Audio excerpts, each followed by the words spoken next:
প্রাক্তন তৃণমূল কাউন্সিলর দেবরাজ চক্রবর্তী গ্রেপ্তার হতেই এক এক করে খুলে যাচ্ছে প্যান্ডোরার বাক্স। কোটি কোটি টাকার তোলাবাজি, সময় মতো তোলা দিতে না পারলে লাফিয়ে বাড়ত টাকার দাবি মতো টাকা না দিলে জবরদস্তি বন্ধ করে দেওয়া হতো কাজ। এরকমই সব ভয়ঙ্কর অভিযোগ উঠছে তাঁর বিরুদ্ধে। सौदा हुआ था 1 करोड़ देने का, तो हम लोग बोले थोड़ा टाइम दो। वो बोला कि नहीं अब लेट हो चुका, अब 75 लाख लगेगा। अच्छा, मतलब 1.25 करोड़ काम बंद करा दिया। লিলুয়ার বাসিন্দা পেশায় লোহা লক্করের ব্যবসায়ী বিনয় সিং। মূলত তাঁর কাজ ছিল বহুতল ভেঙে সেখান থেকে লোহা বের করে আনা। তার অভিযোগ, ভিআইপি রোডের ওপর কাজ চলাকালীন তার থেকে প্রথমে 1 কোটি টাকা দাবি করে দেবরাজ বাহিনী। 2 দফায় 50 লক্ষ টাকা দেওয়ার পর এক লাফে তোলাবাজির পরিমাণ বেড়ে হয় 1,25 লক্ষ টাকা। অর্থাৎ তোলাবাজির টাকার অঙ্ক এক লাফে বেড়ে যায় 25%। দেবরাজ চক্রবর্তীর বিরুদ্ধে যে তোলাবাজির অভিযোগ উঠেছিল তার মধ্যে অন্যতম অভিযোগকারী ছিলেন বিনয় সিং।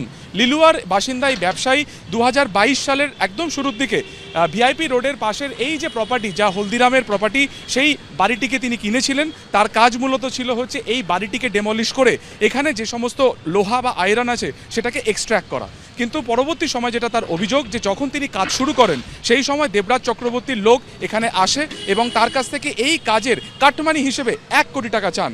2 দফায় তিনি 50 লক্ষ টাকা দিল। পরবর্তী টাকার দেওয়ার আগেই সেই টাকার অ্যামাউন্ট অনেকটা বাড়িয়ে দেওয়া হয় এবং তখন সেই টাকার অ্যামাউন্ট হয়ে যায় প্রায় 1,25 লক্ষ টাকা। এবং এই টাকা দিতে অপারগ থাকাতে সেই সময় কিন্তু কাজ কার্যত বন্ধ থাকে রাখতে হয় এই বিনয় সিংকে। 250-300 लड़का लेकर के देवराज और उनका एक और दोस्त था, वो एलो लेकर पहुंचा वहां पे, बोला कि काम रोको, तो लोग 1 करोड़ से 1 पैसा कम नहीं लेगा। 2 बार 25-25 लाख सौदा हुआ था 1 करोड़ देने का, तो हम लोग बोले थोड़ा टाइम दो, माल कटेगा जाएगा बिक्री होगा हम लोग देंगे। ये बोला कि नहीं अब लेट हो चुका, अब 75 लाख लगेगा। अच्छा, मतलब 1.25 करोड़ काम बंद करा दिया। 2022 से आज 26, 4 साल पूरा काम बंद है। हाँ बंद है सर। अब याची में हम FIR भी किया है, 2 ठो हुआ है, एक को 2 बार हम कोर्ट जा चुके हैं, हाई कोर्ट।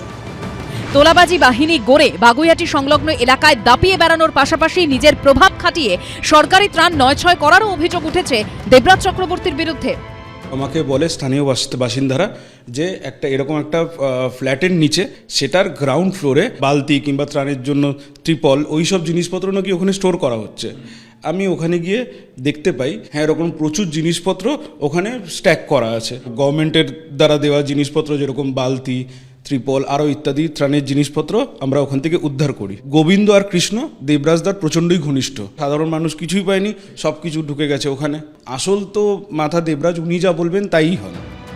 পুলিশ সূত্রে খবর, দেবরাজ চক্রবর্তীর ঘনিষ্ঠ বলে পরিচিত 2 তৃণমূল কর্মী গোবিন্দ দাস ও কৃষ্ণ পোদ্দার বেপাত্তা। সুকান্ত মুখোপাধ্যায়, উজ্জ্বল মুখোপাধ্যায় ও সৌমিত্র রায়ের রিপোর্ট, এবিপি আনন্দ।